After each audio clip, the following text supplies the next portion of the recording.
And then in the pot here, what I did, I put a bit of bicarbonate of soda and water, and I put some rapeseed oil in, and then I boiled them for about 10 minutes. Then use the spaghetti spoon here to lift them out, because obviously it's jolly hot. So lift those out, and then what I do, I've got these Big Ben G-string wipes, and there they are there, which I've had for absolutely ages. I bought them the first year I moved to Sweden, which is 2.5 years ago, so they last for ages. And then I've just been wiping up and down each string, coiling them up, obviously so they're not thing. And so you can see actually these here, they come up quite bright. You can see there's still some tarnishing on them, but they'll shine up quite well. And the boiling is supposed to restore some of the elasticity to the string. They don't last as long as when they go on new, but if you see these bendy materials that have a memory to go back to their shape, there's various metals that do that. There's some of which are actually used for free energy type machines. It's a similar sort of idea when it like re-tempers the steel in a way. So it heats it up, and then obviously when it cools down, it kind of contracts together and it restores some of that elasticity. And that's the idea, the physics behind it. And I'm going to tune up for the quality of this video, but anyway, this is a string here. This is the low E, and do is I just give them a bit of a polish up with the Big Ben string wipe, and back and forth a few times. Let's see, the bulb is going in this. You can see that's actually quite bright now. You can see the grooves on the frets, but once you've got them on there and you're playing them, those strings are fairly expensive really, especially if you've got quite a few guitars. And I've been meaning to do this for a while. As I say, I've always kept strings for spares if one breaks, and then I just wrap them up into coils and put them back in the packaging and just stick them in a guitar case. Obviously a complete set. I did that Simon and Patrick, like I said earlier, doing this left-handed guitar here using the ones that came off my Simon and Patrick, other Simon and Patrick. Then keep the packet, put that back in there, and Bob's your uncle. So let's just take another one. I'll just do a thin one. I've been doing them in order, in a rather obsessive way.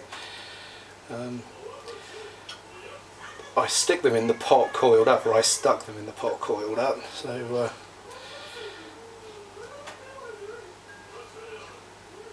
whether or not that is more effective or not, I couldn't tell you. Like I say, it's a new thing to me. It's more common for bass players to do it apparently. I remember from the conversation I had with Jim Fitzpatrick, I think he said that he heard of bass players doing it. Obviously, restrung a bass. I mean, bass strings are quite expensive, like 30 quid a pop, I think, the fairly cheap ones. Yeah, so I just mind that. And that's just straight out the pot.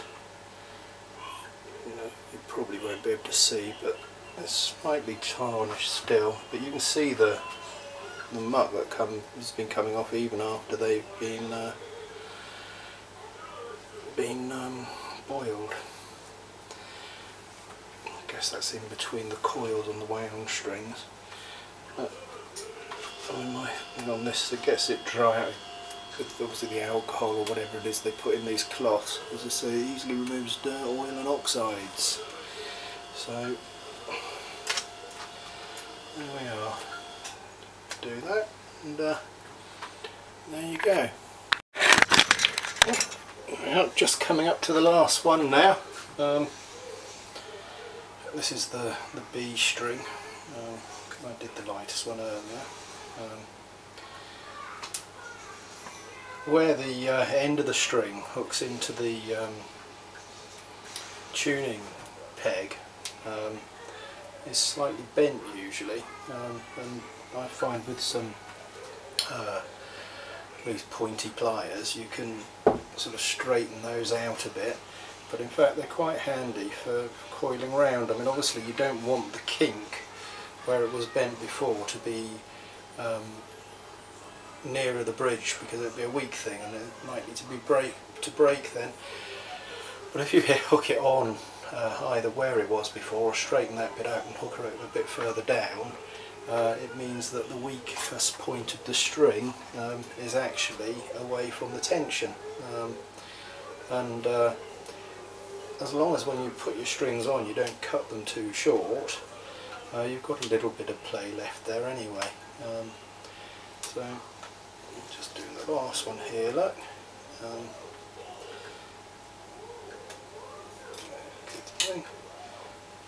So it's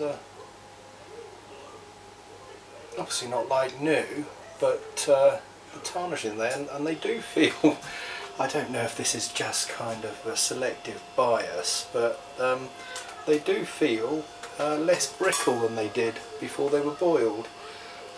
Which, you know, I've no reason to disbelieve that this actually works. You hear all sorts of stories of, you know, broken strings tied together and used, you know, back in the old days of the Delta blues and whatnot. And to be honest, I just think this is such a good idea. I mean, it's very green to do this. When I looked into it a year or so back, I was looking for, you know, string recycling ideas, and there are some people that actually make jewellery and things out of old guitar strings, but I didn't find much about boiling strings. I can't remember finding anything, in fact, which is why I'm doing this video. So it's a great money saving tip. It's a great way of, you know, just having spare strings if you break a string, keep them in your case. And you know, I guess if you are absolutely loaded, if you take them off, boil them, put them in the packet, you know, take them down your local charity shop, because, you know, when you're short of a few quid, I mean, I know some guys that put a new set of strings on for every gig. What they do with the ones they take off, I don't know. Anyway, this is my, yeah, these Gypsy Jazz strings cost me 140 kroners, that's 14 quid, that's $21. Obviously, when I decide to put the new set on, I'll take the other ones off, boil them and keep them, but that's a nice set of strings there now, which I think is another set of D'Addarios. The box is downstairs. When I finish the video off, I'll have a quick look. Well, Bob's your uncle, as they say. So that's got those Martin strings on, which I didn't boil. I just cleaned them up. The strings that came off that one and went in this packet, I think were D'Addario acoustic strings, but not Gypsy Jazz ones. So that's what's on there now. The ones that came off there are in this packet here, and they were what it came with. So whatever Simon and Patrick fit to their guitars, that's what they came with. Right, this is a left-handed Simon and Patrick cedar guitar, S&P 6 cedar.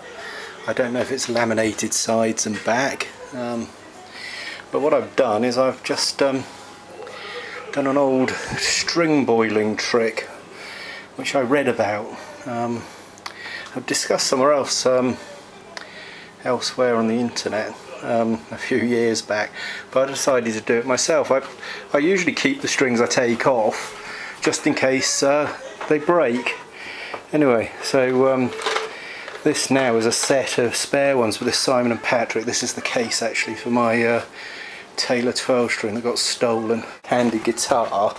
My partner's left-handed, but she's actually teaching a lot of right-handed people, so she teaches people right-handed, so I've strung it right-handed really to see what it's like. I mean, I kind of just occurred to me the other day, I'll string it the other way and see what it sounds like and see if it gives me something slightly different from a tone point of view. So obviously I don't know what's going to happen with the intonation, because obviously the what I've done with the bridge here is I turned it round to the other way that it was, because you can see that the what was the top is further away. I think that's just to do with the intonation. So I just turned this round the other way just to try and get as long a distance on the fat strings as possible. I mean, I can't be asked to take the bridge off, repair it or re-groove it or whatever.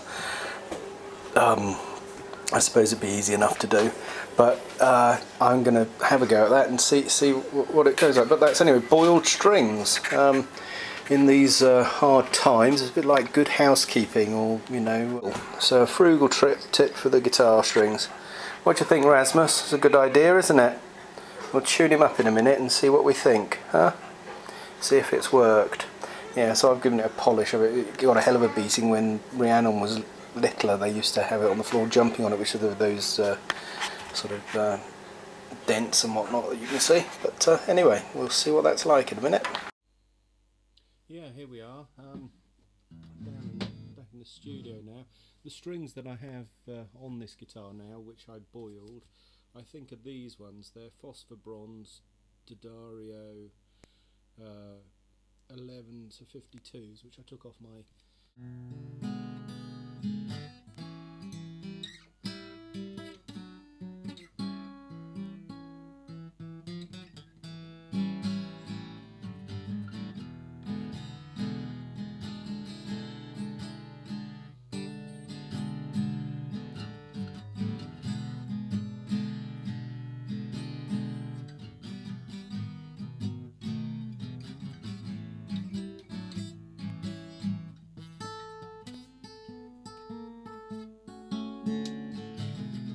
I'm actually really pleased with this.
The intonation's not too bad actually.